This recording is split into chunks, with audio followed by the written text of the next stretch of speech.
मैया भक्ति अपने दोनों पुत्रों के साथ में समय बिता रही है। धीरे धीरे समय व्यतीत होता हुआ चला जा रहा है। दोनों पुत्र बड़े होते जा रहे हैं। आंगन में पालना को डाल देती है और अपने लालाओं को झुला रही है मैया।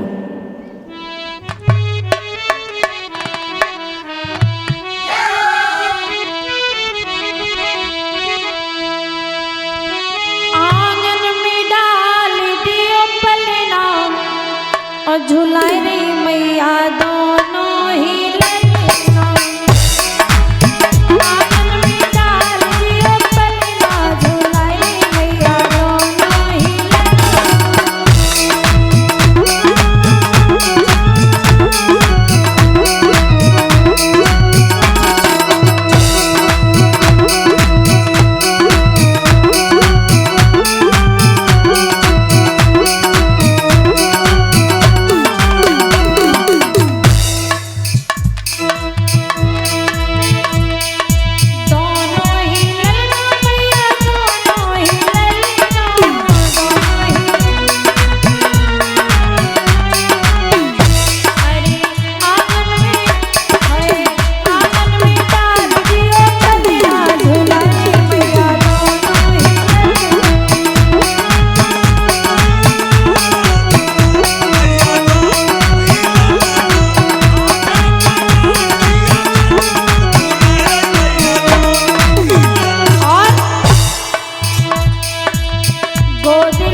दोनों पुत्रों को गोद में खिलाती है, लेकिन समय का कुछ पता नहीं होता है माताओं।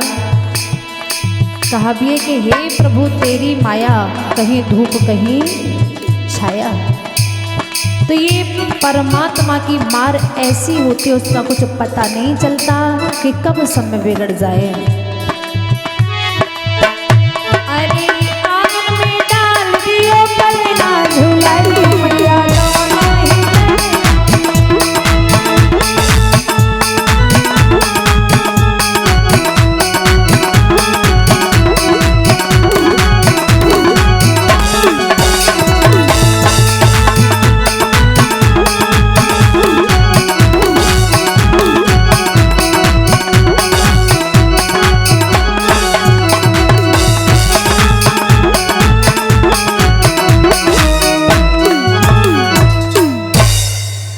आज दोनों पुत्रों को गोद लेकर के मैया भक्ति अपने पुत्रों को खिला रही है। समय व्यतीत हुआ है, परमात्मा की ऐसी मार पड़ी है। जैसे ही समय पलटा है और समय पलटने के साथ ही साथ ज्ञान और बैराग दोनों पर बुढ़ापा आ गया और मैया भक्ति पर जवानी छा गई। ये हाल देखा मैया भक्ति ने, पुत्रों को देख करके रोने लगी। विधाता ये क्या हुआ मेरे साथ? मेरे ऊपर यदि जवानी हो, मेरे ऊपर बुढ़ापा होता और पुत्रों के ऊपर जवानी होती, हर माँ को अच्छा लगता है। लेकिन माँ के यदि सामने माँ की संतान अगर गुजर जाए तो उस मैया का जीवन एक नरक हो जाता है। कहते हैं ना कि वो एक जिंदा तो रहती है, लेकिन एक जिंदा लाश बन करके आंगन में घूमती है। इससे बड़ा नरक किसी माता पिता को नहीं होता है। दोनों पुत्रों पर बुढ़ापा देख करके मैया बिलखने लगी, परमात्मा से ध्यान लगाया, हे प्रभु ये क्या लीला है। माता पिता पर पहले बुढ़ापा आता है लेकिन संतान पर बाद में आता है। लेकिन मैं तो इसे उल्टा देख रही हूं कि दोनों पुत्रों को बुढ़ापे ने घेर लिया, मैं पुनः जवान अवस्था में बैठी हूं।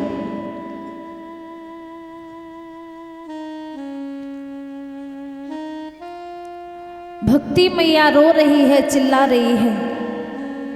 बाबा नारद के कानों में आवाज पड़ी। नारद मुनि ने बीड़ा को उठाया, नारायण नारायण करते हुए भक्ति मैया के पास पहुंचे। निवेदन किया, मां ये क्या हाल है बना रखा है।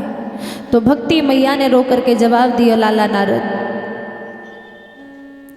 आप तो हर जगह जाते हैं और हर जगह देखते हैं, लेकिन ये शर्म आपको नहीं, शर्म मुझे भी लग रही है। लोग देख करके न जाने क्या क्या कह रहे हैं, क्योंकि माताओं दुनिया वालों का मोह नहीं कोई पकड़ लेता है। अच्छे काम की भलाई कोई नहीं करेगा और बुरे काम की बुराई 10 जगह हो जाएगी।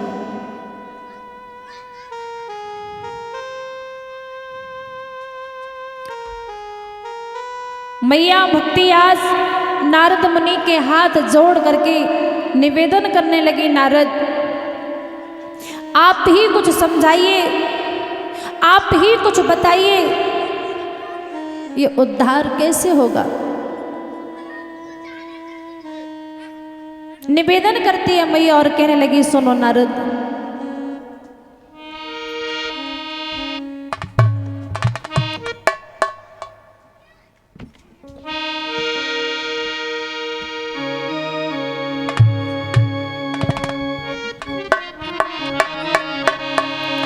भक्ति मैया ने जवाब दिया नारद जी के लिए, नारद मुनि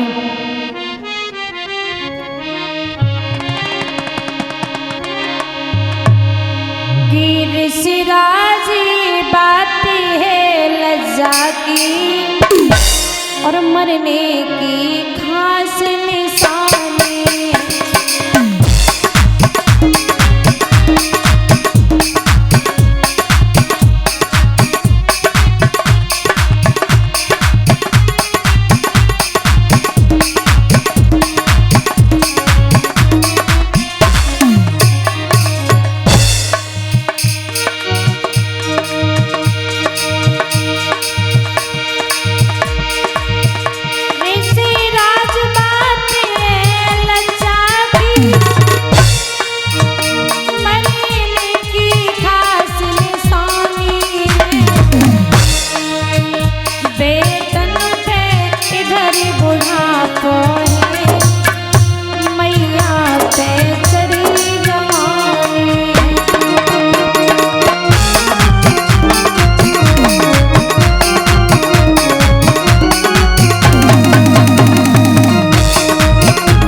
लाला नारद ये शर्म लगती है बताने में भी।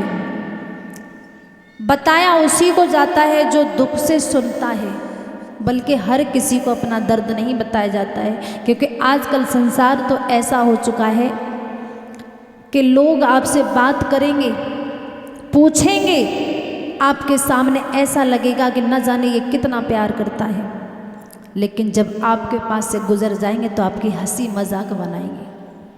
और अक्सर करके हंसी मजाक किसकी बनाई जाती है प्रधान जी? जो लोग गरीब होते हैं। गरीबों की इस दुनिया में बहुत कम इज्जत की जाती है।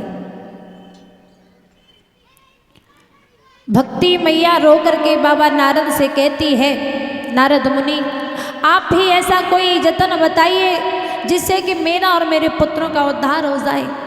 तो नारद मुनि ने जवाब दिया, मैया चिंता न करो, अगर हमें दुख मिला है तो सुख भी उस परमात्मा से ही मिलेगा। इसलिए कहा जाता है चाहे तो वो दुख हो और चाहे सुख हो, लेकिन भगवान की शरण को कभी मत छोड़ना। अगर भगवान की शरण को छोड़ दिया तो आपके जीवन की नैया मझधार में ही अटक जाएगी। नारद मुनि ने जवाब दिया है, मैया आप ऐसा कीजिए, अपने दोनों पुत्रों को लेकर के नीम सांड क्षेत्र में चली जाओ। गंगा मैया का किनारा है, पावन तट है, श्री सूत जी महाराज बैठे हुए हैं, संतों की भीड़ लगी हुई है, भगवान की कथा का रसास्वादन हो रहा है, और आप जाकर के अपने पुत्रों को पुनः जाकर के भगवान की कथा श्रवण करोगी तो आपका और आपके पुत्रों का दोनों का उद्धार होगा। और मैया भक्ति से कहने लगे हैं, बाबा नारद सुनो मैया,